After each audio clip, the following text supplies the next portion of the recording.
Hey, Ram fans, before we get into basketball, just 1 week in, and we're already changing stuff. The show is going to have a new name, Around the Rim, instead of Above the Rim. Our producers and directors extraordinaire, Ryan, Chris, and Sydney Wicker, recommended it after last week. And you know what? I think it's pretty cool. It's better. So thank you, Ryan and Sydney. It is better. It's cleaner. It's a little bit more fun. But on to some more important things. We got Eddie Herz with the Collegian here. Eddie, thanks for joining us tonight. Pleasure for having me, you guys. Yeah. So, Eddie, we're going to talk a little bit about some basketball. After that first game, hot take for you. Yeah, no, first thing I'm going to say is you kind of got to take it with a grain of salt. It's an exhibition game. They won by 20. Nothing you can complain about. Maybe if they lost, there'd be a red flag. But it's an opportunity for Niko Medved to get some guys in, to try some experiments out. You know, we got to see a lot of playing time from freshmen, and Adam Thistlewood and Kendall Moore specifically looked good. That adds to the depth of this team right off the bat. So I think there are way more positive than negative to take away from that game for sure. Definitely. One of the things you point out, experimentation. We saw Lorenzo Jenkins out on the perimeter getting some steals, which was big time. Yeah, he did a really great job, and we have a highlight here of one of them. We got in tight defense, kicks away the ball, grabs it, runs down the court, passes it off to Moore, and he lays it up for the point. So I thought that they were a really good team there, and I love to see them work together. And he's always really tight on defense, Jenkins is, so it was cool to see him shoot and try to get those balls. Definitely. Yeah, and you mentioned Moore at the back end of that play there, like I was just talking about. His collegiate debut for CSU couldn't have gone better. Leading scorer on the court, 19 points, 7 for 9 shooting. He killed it. Yeah, he killed it. 31 minutes, led everyone in the game, so it doesn't seem like fatigue's an issue. He's a high-energy player, and as you could see in that highlight, he has a knack for getting to the rim. He's got good ball handling. I think his issue down the stretch, he needs to gain some weight. You know, he's listed as 160. That's generous. I'd give him a soft 120 maybe. Yeah, if that. Yeah. Boom. So here you go, yeah. Finishing there, a lot of contact. But like you said, would Medved call him 100-nothing pounds? 100-nothing pounds, yeah. Like, yeah, he's not a big dude at all. You can see it there. I mean, you see his muscles. He might be a little bigger than me. I'm kind of skinny, but no, Everyone he's a does small keep guy. saying that he needs to gain weight, though, and Yeah. I get that to an extent because he will get pushed around going down the road. But I also think it really helps him out a lot. He's a fast guy. He's able to move around, like sneak around everybody. Oh, yeah. Bryan called him a bug on the court the other day. Yeah. So I think it kind of works out for him, honestly. No, I He think does. you're absolutely right. You got to love what you saw from him for sure. You also have to keep in mind CSU Pueblo is a Division II team. True. These aren't the normal athletes he's going to go against. If he keeps trying to make a living in the paint, you know, driving down low, he's going to get eaten alive. That's a really good point. With that being said, you got to love what you saw from him. His quickness, his agility, everything, his confidence. You know, Chris Martin being out 5 games gives him a way bigger opportunity to insert himself in that starting lineup or make more of an impact off the bench. After that, I don't think Medved's going to hesitate. I mean, he couldn't take him out in that exhibition game. No, so. he already called him a floor general, and he got 31 minutes in that game, so Right. that was pretty big. But while they were good defensively and in transition, there were a few mistakes defensively. We see Nico Carvacho and JD Page both chasing the high ball screen here. They're going to leave the wide open three-point guy. You can see him flashing over there. Anthony Bonner, who's stuck way down in the bottom of the paint. There's no chance for him to recover. No. Wide open three, dagger. Way too late. You saw that coming before he even shot the ball there.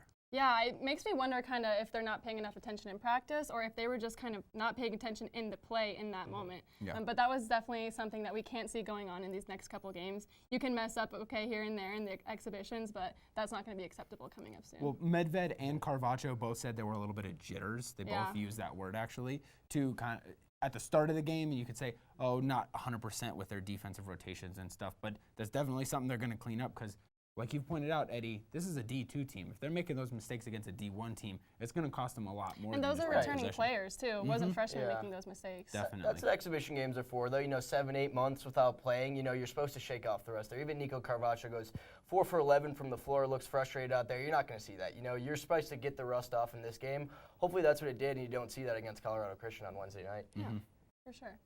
So, Eddie, we hear you've got some hot takes about this, not so hot takes about this team so far, so let's hear it. Yes, I'm just not very confident for the time being in this team's rebounding. You know, we saw a team that was 4th in the Mountain West, a pretty good rebounding conference last year in CSU, so impressive rebounding the ball. There's no reason Nico Carvacho isn't going to improve in every facet of his game, rebounding concluded. But in the light of Deion James deciding to redshirt, I'm not very confident in their rebounding capabilities. He's their second leading returning rebounder, a little over 5 a game.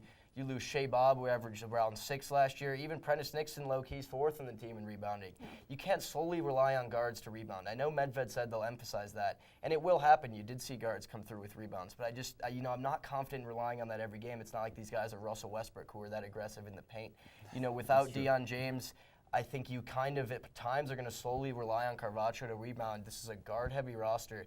The first two names that come to mind that can help are Zoe Tyson, who I think will struggle to even find minutes, and then Adam Thistlewood, who's a freshman who's not properly physical yet, and I really think he's truly a wing. So we'll see if anyone else can rebound consistently. I mean, Thistlewood got 7 boards He there. They kind of went by committee with the guards. They're playing a 4-out scheme. Really don't think that they're going to be able to make it work with all those guys. I mean, they had, 4 or 5 different guys who had at least 5 rebounds in this game? Yeah, we definitely saw Masinton-Bonner kind of step up there, even Jenkins. But like you said, Zoe Tyson, I was really disappointed with what we saw on Saturday. Yeah. He was in for about 2 minutes in the game, and he was already checked out. You could tell. He committed 3 personal fouls in 2 minutes, and I think that was on not even trying to rebound. So definitely frustrating to see that happen. So I don't think we can rely on him, but I do think Thistlewood will kind of show good things on the rebounding side. Yeah. Well, one of the things we get there from Alonzo Tyson is kind of a division in the ranks right now. You've got the 3 types of players on this basketball team. You've got the freshmen, Kendall Moore and Adam Thistlewood, who came in with Medved, were recruited by Medved. They're Medved guys, period. They were originally recruited at Drake. You've got guys who were from the Eustachy program who are bought into this Medved coach, this kind of culture that he's establishing. Guys like Lorenzo Jenkins, who got the start today or on Saturday, looked great. Anthony Bonner, I think, is super bought in. Nico Carvaccio, supremely talented, but he sounds bought in. He sounds like he has a great relationship with the coach and some other players. But then guys like Alonzo Tyson, guys like maybe Chris Martin, who's not going to play the first 5 games.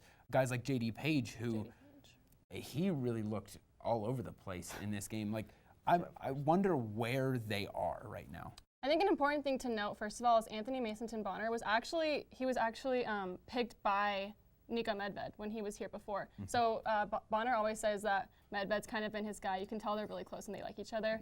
And I also agree, Robbie Berwick actually seems to really like Medved and the new culture that he's creating here. But definitely the biggest issue I see is JD Page. When I talked to him at Media Day, he was actually pretty vocal about, yes, there's some issues going on here between us, and we're going to have to figure it out. Well, like you said, it's all about buying in or not buying in. You know, Prentice Nixon didn't buy in, so he transferred. JD Page, I mean, I've questioned if he even bought into Eustachy's system off the bat. I talked to him at Media Day, too. He was short with his responses, whereas everyone else seemed very enthusiastic about where the program was moving. You know, Deion James, the redshirting could kind of be a cover-up. You know, he received off-season knee surgery, but he is healthy. You know, that could be kind of him saying, I don't fit in this offense, I don't fit in this team's scheme. Let me not waste a season and transfer while I can. So they're going to need to work on that kind of division. JD Page, Alonzo Tyson, those guys need to kind of get with the program. Eddie, what are you looking forward for this team, what they need to do with the start of the season on the horizon? Yeah, you know, with what comes with a new coach, and you know what Nico Medved brings is a new offense, a new offensive scheme. So what I'm looking is how quick they can adjust to that. You know, you have a faster transition offense. They're looking to get great shots in the first 8 or last 8 seconds of the shot clock. They're trying to move the ball more. I'm really looking at the running, though. They didn't run under Eustachy. You know, they just kind of stood there a long time. Transition offense was rare under Eustachy, but I mean, we showed you guys those highlights earlier. They were spectacular in transition, getting a bunch of points. Kendall Moore was on fire in transition, so I think that's going to be a big thing. Jessica, what are you looking forward for this team to kind of get going? So for me, I really want to see that from what I saw on Saturday at least, I want to see them shoot better from behind the arc. I feel like this team definitely has the potential to do that from all over the roster. Even Thistlewood, the big guy, he shoots pretty well. So I definitely want to see that happen more. Overall, just better shooting percentage. I actually think that this team could get to around a 40% towards the more middle of the season, so I would really like to see that. They do have some good shooters. They do play that 4-out system. Guys like Thistlewood we talk a lot about how good they are at shooting the basketball. Chris Martin, when he was at Oral Roberts before he transferred to CSU, was one of the best 3-point shooters in the country. I believe he was in the top 30 in the nation in his shooting. So I think they'll improve, but the defense I think is going to be key. We point out some of that defensive rotation and how they were kind of slipping on those guys. If teams are going to shoot lights out on you from 3-point range, it's a tough basketball game. But that's all we have for men's right now. For women's, we've got Kyle Witter on to discuss the women's team. And Kyle, I know you were at the first 2 games. They were both exhibitions games for them too. What was your kind of takeaway from this basketball team that seems to be returning kind of a lot of new players right now? Yeah, so like you said, I definitely noticed there's a lot of new people. I figure the past couple of years they've had a lot of the same people, but at the end of last year you had people like Hannah Taverdi and a couple other people who were leaving as seniors, and so you've got a lot of new people filling in for them. And so